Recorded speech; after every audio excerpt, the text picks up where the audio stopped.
아무튼 우리 성도님들 최고야. 박수 치자 그러면 박수 쳐주시고 칭찬하자 그러면 칭찬해 주시고 최고. 한 번 더 인사하실 때에 오늘 맑고 밝은 날입니다. 한번 인사하실까요? 시작. 오늘 맑고 밝은 날입니다. 사랑하고 축복합니다. 잘 오셨습니다. 고맙습니다.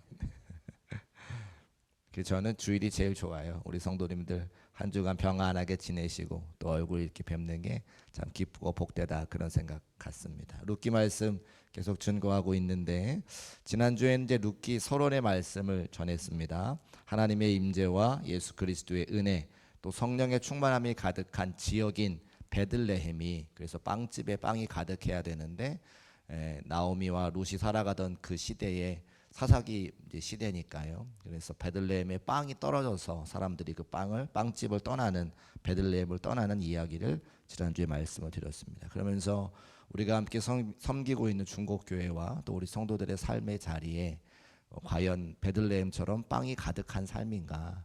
예배 드릴 때마다 하나님의 임재가 경험되어지고 예수 그리스도의 십자가의 은혜가 다시 한번 경험되어지고 성령의 충만한 역사가 우리 교회와 성도들 가운데 있는가 그런 말씀 한번 점검해 보자 그런 말씀을 지난주에 드렸고요.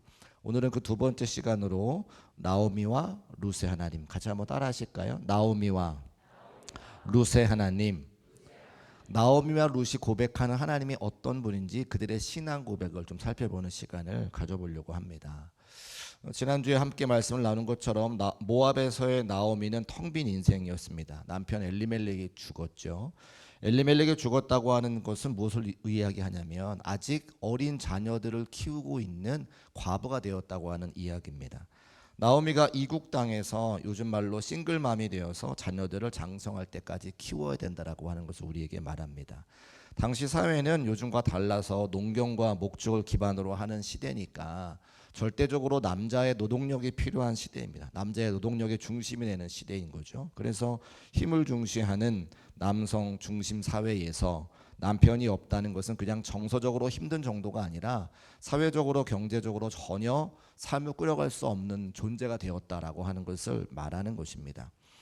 그래서 당시 유대인들이 고아와 과부와 나그네를 선대하라라고 하는 하나님의 말씀을 알고 있는데 고아와 과부와 나그네를 선대하라고 하는 것은 그들의 삶을 지탱시켜주는 율타리가 없다는 이야기죠. 고아는 무엇입니까?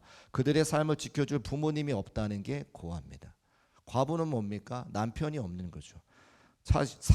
아내의 삶과 자녀들의 삶을 지탱해 줄 남편이 없는 것은 어려운 삶을 살아갈 수밖에 없다는 겁니다. 나그네는 뭐냐면 그들을 지켜줄 공동체가 없는 존재가 나그네인 거예요. 그래서 하나님께서 유대인들에게 고아와 과부와 나그네를 선대하라고 하는 것은 누구도 그들의 삶을 지탱해 주고 그들의 삶을 위로해 주고 격려해 줄 사람이 없으니까 민족 전체가 나라 전체가 고아와 과부와 나그네를 돌보아 주어라 그런 맥락에서 하나님께서 말씀하셨다고 하는 겁니다. 그 중에 오늘 나오미는 과부가 되었다고 하는 겁니다. 그런데 나오미가 믿는 구석이 하나 있다라고 하면 뭘 믿을 수 있습니까? 두 아들을 의지할 수 있는 거예요. 말론과 기련을 의지할 수 있겠습니다. 그런데 당시에는 이름을 지을 때 이름의 뜻이 있잖아요. 지금도 마찬가지입니다만 뭐 저는 이제 종자는 돌림자입니다. 제 동생은 종훈이고요. 그래서 부모님께서 저에게 착한 사람이 되어라 라고 해서 착할 선자를 붙여주셨고요. 동생에게는 이로운 사람이 되어라 그래서 이로울 훈자를 붙여주셨습니다. 여러분의 이름도 여러분 부모님께서 이름을 지으실 때에 다 의미를 가지고 지어주셨겠죠. 그런데 우리 옛날에 보면 말자 이런 분 있잖아요. 뜻이 뭡니까 이름이? 너무 딸을 많이 낳아서 딸 그만 낳고 아들 낳기를 원하는 그런 뜻 아닙니까? 근데 지금 여기 기론과 말론이 그런 뜻이라는 거예요. 말론의 뜻이 뭐냐면 병약함이에요. 병약함. 약하게 태어났다 이런 뜻이죠. 기론은 뭐냐면 낭비라는 뜻입니다. 그러니까 나오미의 입장에서 말론과 기론의 이름을 지을 때 큰아들은 좀 약하게 태어났고 둘째는 없는 형편의 둘째가 태어나서 이 아이를 키우려니까 우리가 힘들다 이런 뜻이 그 안에 포함되어 있다라고 하는 거예요. 아무튼 남편이 죽었으니까 두 아들 말론과 기론을 바라보면서 삶을 살았을 것입니다. 10여 년의 세월 동안 두 아들을 잘 키워서 장가 보낼 때에 그 과부였던 나오미 엄마의 마음이 얼마나 흡족했을까요? 소망이 생기지 않았겠습니까? 두 며느리가 가정에 들어와서 한 상에 둘러앉아 먹고 마실 때에 이 나오미의 마음이 얼마나 기쁘고 행복했을까요? 내가 남편 없지만 열심히 잘 키워서 두 아들이 장성하고 며느리까지 봤으니까 이제 손자 손녀 보고 행복한 노년의 삶을 좀 보내야 되겠다. 그런 소망과 그런 행복을 그가 누리지 않았겠습니까? 근데 그 두 아들도 다 잃어버리게 되는 거죠. 그러면 그 어머니 나오미의 심정이 도대체 어땠을까요? 우리는 그냥 텅 빈 인생이라고 이야기하지만 그 텅 비었다고 하는 말로는 표현할 수 없는 좌절과 고뇌와 번민과 더 살고 싶지 않은 마음이 나오미의 심정이었을 거라고 하는 거죠. 근데 그런 그가 베들레헴으로 돌아가겠다 결단합니다. 그러면 그런 텅 빈 인생 가운데 나오미가 베들레헴으로 돌아가겠다고 하는 그 마음의 원동력은 뭐냐? 그 마음의 기본 자세는 뭐냐? 오늘 제가 그게 궁금하더라고 하는 거죠. 우리 어제 지난주에 함께 읽었던 말씀인데 룻기 1장 6절 말씀을 같이 한번 읽어보겠습니다. 시작. 그 여인이 모압 지방에서 여호와께서 자기 백성을 돌보시사 그들에게 양식을 주셨다 함을 듣고 이에 두 며느리와 함께 일어나 모압 지방에서 돌아오려 하여. 아멘. 나오미의 이야기죠. 나오미가 여호와께서 자기 백성을 돌보시사 먹을 양식을 주셨다 함을 듣고 베들레헴으로 돌아가려고 한다라고 하는 내용이 기록되어져 있는 겁니다. 이 말씀은 시작으로 이제 회복의 긴 여정이 시작이 되는데 이 회복에는 두 여인에 대한 하나님의 신앙 고백과 결단이 있었기 때문에 가능할 수 있다는 거예요. 두 여인이 누구냐? 하나는 나오미고 하나는 룻입니다. 나오미와 룻이 하나님에 대한 고백, 하나님에 대한 신앙 고백이 있었기 때문에 그들이 베들레헴으로 돌아올 수 있었다고 하는 거죠. 그래서 오늘 두 가지, 크게 보면 두 가지. 하나는 나오미의 신앙 고백. 나오미가 하나님을 어떻게 고백하느냐라고 하는 이야기하고, 그럼 룻은 하나님을 어떻게 고백하냐. 이 두 가지 큰 이야기를 가지고 함께 말씀을 나눠보겠습니다. 나오미는 세 가지 정도를 가지고 이제 하나님을 고백하게 되는데요. 세 가지 기둥이 있습니다. 첫 번째는 여호와 이레, 두 번째는 사랑의 매, 세 번째는 평안. 나오미가 고백하는 하나님은 여호와 이레의 하나님인 거예요. 두 번째는 하나님은 나에게 사랑의 매를 드시는 하나님인 거구나. 하나님은 나에게 평안과 위로를 주시는 분이구나. 이 고백을 할 수 있었기 때문에 베들레헴으로 돌아갈 수 있었다고 하는 거죠. 첫 번째, 여호와 이레. 하나님께서 자기 백성을 돌보시고 일용할 양식을 주시는 분임을 깨달았기 때문에 6절 말씀에 나오미가 이제 고향 땅으로 가게 되잖아요. 원인과 결과를 말해요. 들었기 때문에 돌아갔다 이렇게 이야기하거든요. 그럼 뭘 들었냐고 하는 거죠. 하나님께서 자기 백성을 죽이지 아니하시고 자기 백성을 돌보셔서 그 흉년이 가득한 베들레헴 땅에 풍년을 주시사 성도들로 하여금 백성들로 하여금 먹게 하시다고 하는 이야기를 듣고 그 다음에 베들레헴으로 돌아가려고 했다고 하는 겁니다. 쉽게 말하면 빵집에 빵이 없는 빵집에 빵이 생겼다고 하는 소문과 소식을 듣고 돌아갈 수 있었다고 하는 거예요.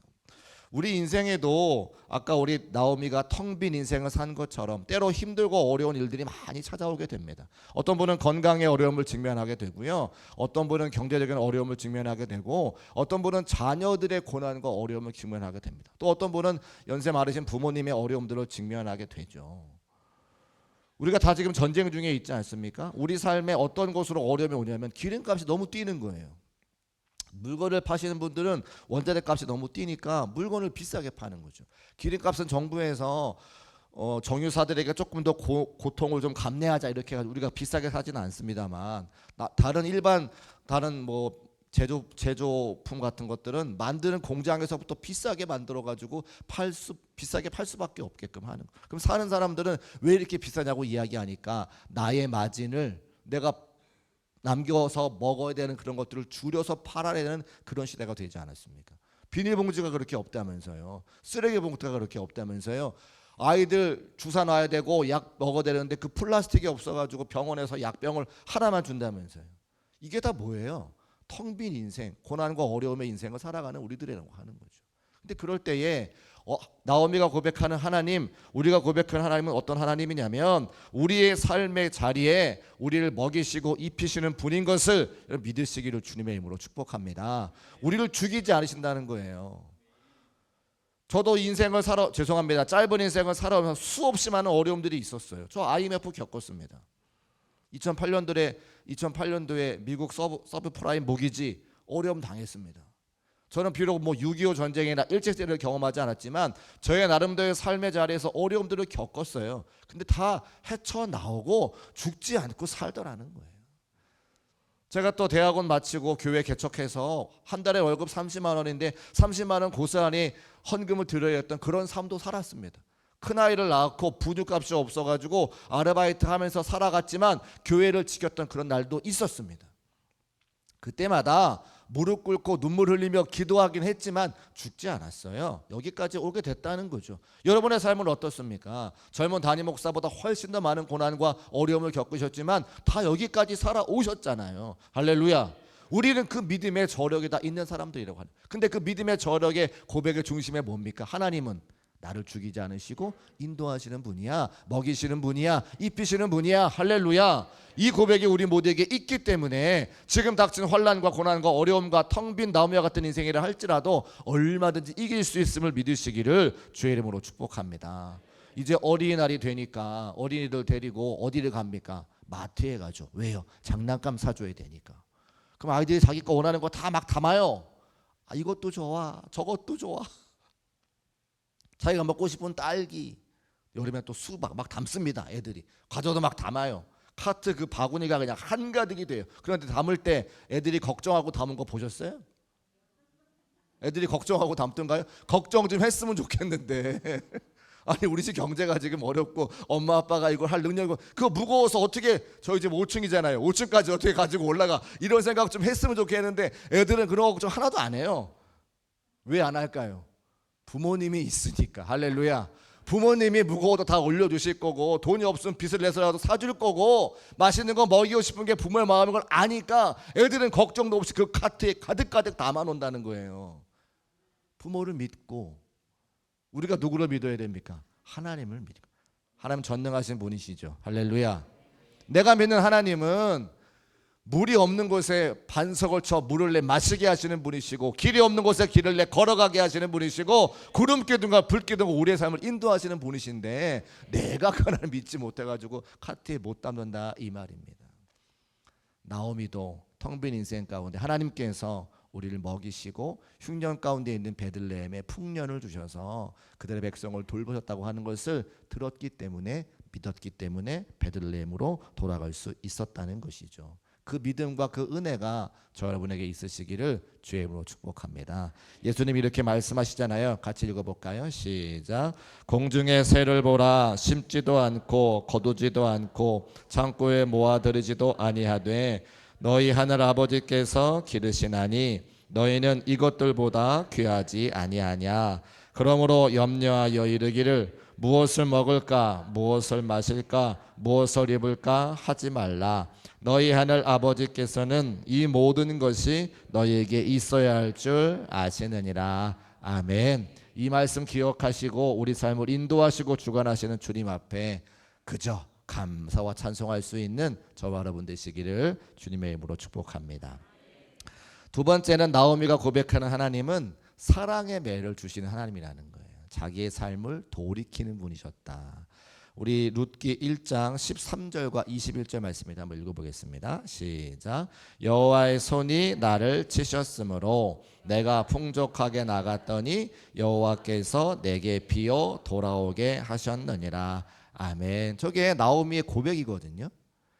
여호와의 손이 나를 치셨으므로 내가 지금 고난과 환난과 어려움 당하지만 이 고난과 환난과 어려움이 하나님의 선한 섭리와 계획과 뜻 안에 있다는 것을 그가 고백했다는 거죠. 자신이 운이 없고 남편 잘못해서 이런 고통 당했다고 말하지 않고 그 고백 속에는 나의 모든 고난과 어려움은 하나님께서 허락하신 거야. 나의 삶을 돌이키시기 원하는 거야. 사랑의 매를 통해서라도 내가 하나님 말씀에 순종하고 하나님과 더 가까이 가는 삶을 살기 원하는 것을 그가 고백할 수 있었기 때문에 베들레헴으로 돌아갈 수 있었다고 하는 겁니다. 많은 사람들은 세상 사람들은 내가 고난당하고 혼란당하면 재수 없어서 그렇지라고 생각한다는 거예요. 운에 맡긴다는.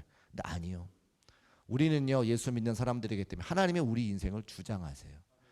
어떤 고난과 환난 당할 때에 모든 고난과 환난이 다 하나님 허락하신 것은 아닐 수 있지만 그 고난과 환난 가운데 주시고자 하는 메시지는 분명히 있다는 거예요. 그러면 질문해 봐야 돼요. 왜 내가 지금 어려움을 당하는가? 하나님이 내게 어떤 말씀을 주시기를 원하시는가? 그게 깨달아지는 사람이 복 있는 사람인 것을 믿으시기를 주의 이름으로 축복합니다. 지금 베들레헴에 빵이 넘쳐나야 되는데 그 베들레헴에 하나님의 임재가 없고 하나님의 말씀에 순종해야 되는 사람들이 순종하지 못했으니까 그 지역의 흉년을 통해서 하나님이 지금 사랑의 매를 드시는 거잖아요. 그러면 돌이켜서 하나님의 말씀에 순종하고 하나님의 뜻에 따르기를 소원하는 것이 우리의 마땅한 책무죠. 그렇게 해야죠. 그것을 하라고 그렇게 돌이키기 원하시니까 그 땅에 흉년을 주셨다고 하는 겁니다. 그러니까 나오미는 지금 나에게 사랑의 매를 주시는 하나님이시지 내가 지금 고난당하고 어려움 당하지만 나를 회복시키기 원하시는 것이지 그런 마음이 있으니까 어디로 돌아가는 거예요? 베들레헴으로 돌아갈 수 있는 거예요. 혹시라도 고난당하고 어려움 당하는 성도들이 있다면 오늘 말씀 꼭 기억하시고 하나님께서 우리를 사랑하셔서 우리를 말씀으로 돌이키게 하시기 위해서 어려움 당하게 하시는 것을 꼭 믿으시기를 주님의 이름으로 축복합니다. 세상 사람들은 운이 없다, 재수가 없다 이야기하지만 우리는 모든 것이 다 하나님의 섭리요 은혜인 것을 알 수가 있어요. 그러면 반대로 가만 내버려 두는 사람들이 있어요. 하나님께서 분명히 약한 길로 걸어가고 있는데 잘못된 길로 걸어가고 있는데 가만 내버려 두는 분들이 있어요. 그거야말로 하나님의 진짜 심판이고 무서운 일입니다. 하나님은 절대 당신의 사랑하는 자들을 가만 내버려 두지 않으세요. 징계하세요. 제가 지난주에 말씀드렸습니다. 심판과 징계가 달라요. 심판은요 그 사람이 죽는 것이 목적인데 징계는 돌이키기 원하는 거예요. 생명이 목적이라는 거예요. 하나님은 우리를 심판하지 아니하시고 징계하시는 분이세요. 징계는 사랑하는 아들이기 때문에 징계하는 거죠. 가만히 내버려 두는 건 죽으라고 멸망으로 빠지라고 지옥으로 가라고 가만히 내버려두는 그 심판이라는 거예요. 로마서 말씀에 정확하게 기록되고 있죠.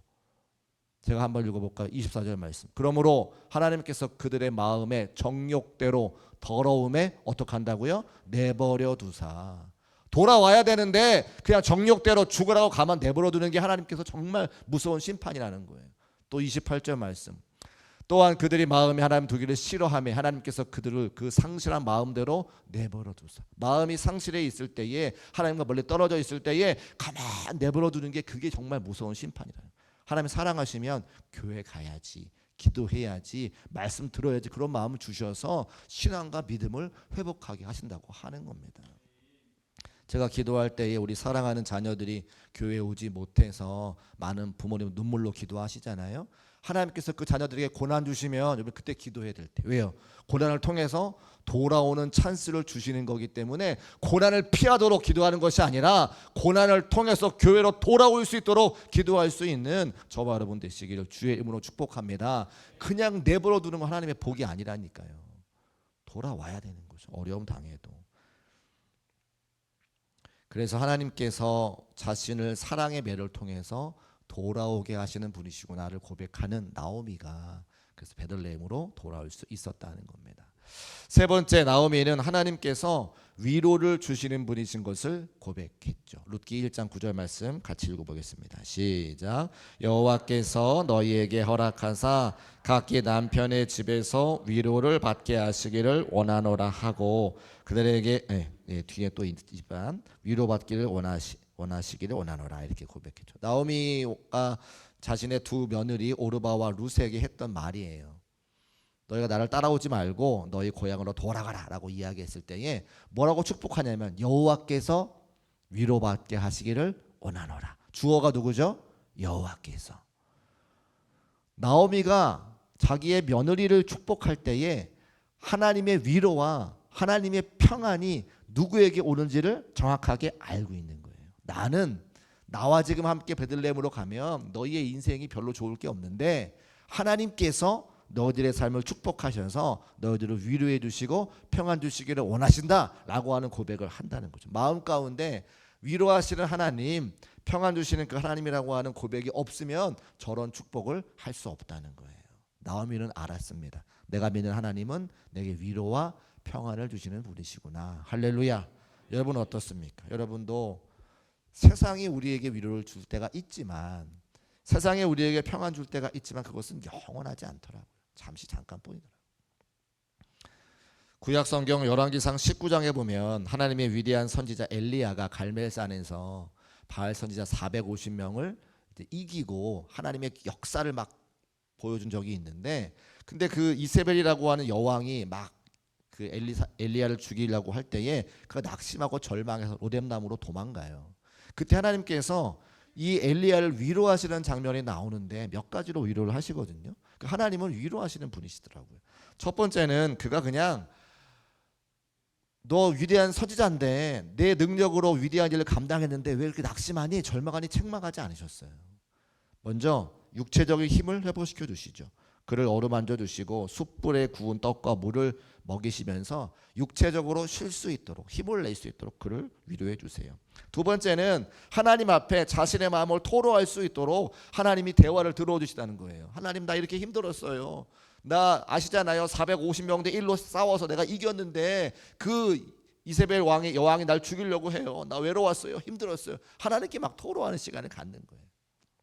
마지막 세 번째는 그렇게 모든 육체적으로 회복시켜 주시고 마음의 어려운 마음을 듣고 난 다음에 어떻게 했느냐? 세미한 목소리로 엘리야를 위로하시는 것을 보여주십니다.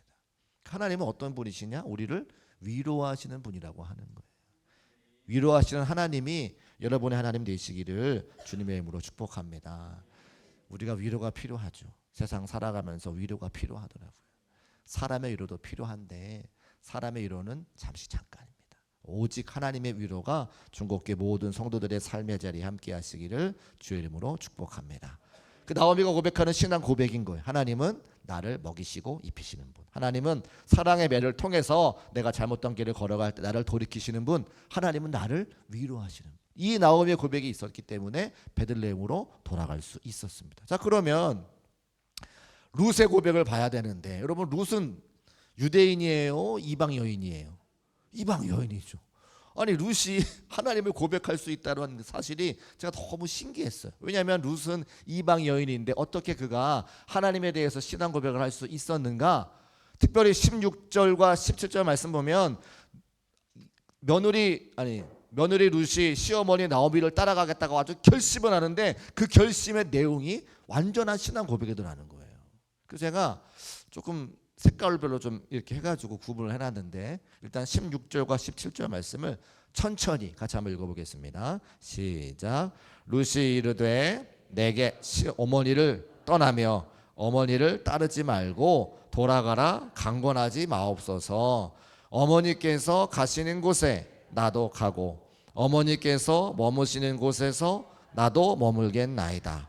어머니의 백성이 나의 백성이 되고 어머니의 하나님이 나의 하나님이 되시리니 어머니께서 죽으시는 곳에서 나도 죽어 거기 묻힐 것이라. 여기까지만 읽겠습니다.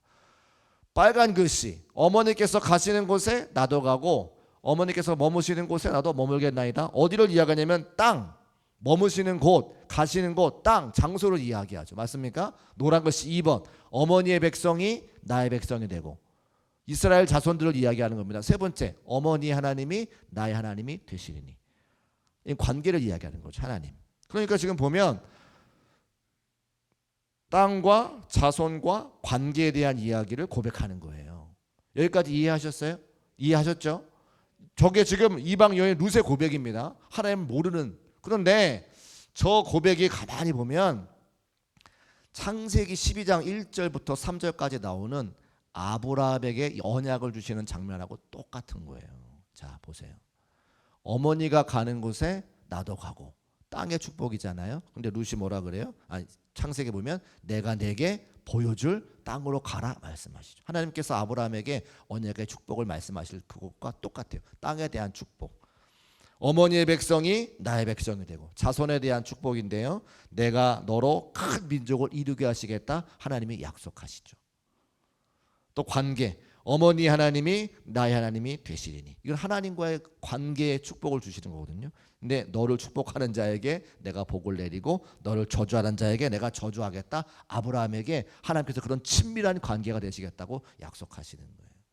아브라함의 약속은 뒤에 명성, 내 이름을 창대하게 하시겠다고 하는 명성을 주시고요. 또 땅의 모든 족속에 너로 말미암아 복의 근원 되게 하리라 약속을 주시는데 그 내용들도 뒤에 나오는 겁니다. 룻기 4장 14절에 보면 이제 룻의 아들 오벳이 태어났을 때에 그 동네 베들레헴에 있는 모든 동네 사람들이 그 오벳을 보면서 룻이 칭송받을 것이라고 이야기하니까 명성에 대한 약속도 하시는 거죠. 그리고 맨 마지막에 열방은 향한 하나님의 축복은 룻이 제가 지난주 설교 말씀드린 것처럼 룻은 예수 그리스도를 탄생시키는 족보와 계보 안에 들어갔기 때문에 룻을 통해서 예수 그리스도가 오셨으니까 그가 복 중에 복이 있는 사람이 된 거잖아요. 그러니까 창세기 12장 1절로 3절까지 나오는 하나님께서 아브라함에게 주신 그 약속을 룻이 지금 나도 그런 축복을 받기를 원한다고 고백하는 거 아니에요? 그러면 제가 처음 들었던 질문, 룻은 이방 여인인데 어떻게 이 하나님에 대한 고백을 할 수 있었느라고 하는 거죠. 정답은 누구에게 있을까요? 시어머니 나오미가 살면서 하나님의 이야기를 했을까요? 했죠. 여러분도 집에 가면 하나님 이야기, 교회 이야기 해요. 오늘 담임 목사님 머리가 너무 멋있었어. 머리 빠마했어. 오늘 피부가 좋아. 화장하셨네, 말하셨네. 뭐 교회 밥이 맛있어, 안 맛있어. 여러분, 신앙생활 하는 분들은 우리가 입만 열면 교회 이야기 합니다. 앉으나 서나 교회 생각. 나오미도 오르바와 룻과 살면서 하나님의 말씀을 전했는데 하게 되는데 그 말씀을 듣고 안에 뭐가 생기는 거예요? 믿음과 소망이 왜요? 나도 그 하나님 믿고 싶다. 이스라엘 백성들이 가나안 정복 전쟁할 때 여리고성에 들어갈 때에 거기에 기생 라합이 있었습니다. 라합이 정탐꾼들 숨겨주고 그 다음에 뭐라고 합니까? 우리 가족 다음에 왔을 때에 우리 가족과 나를 구원해줘. 그리고 집에 빨간색 선을 달아놓잖아요. 그게 뭡니까? 예수 그리스도의 보혈을 상징하는 거죠. 그래서 우리는 때를 어떤지 못 어떤지 전해야 돼요. 왜요? 누군가는 듣고 하나님에 대한 구원의 그 마음이 생기기 때문에 우리는 전해야 되는 거예요. 그래서 이방 여녀였던 룻도 하나님을 고백하게 되고 그 하나님의 고백을 통해서 시어머니 나오미와 함께 어디로? 빵집에 빵이 가득한 베들레헴으로 돌아가기를 소원했다고 하는 겁니다. 저는 그래서 이 나오미의 신앙 고백과 룻의 신앙 고백이 우리의 신앙 고백이 되기를 소원합니다. 나도 그 아브라함의 복을 받고 싶다고, 나도 그 나오미의 고백에 하나님을 경험하고 싶다고 우리가 함께 고백해야 되는 거죠.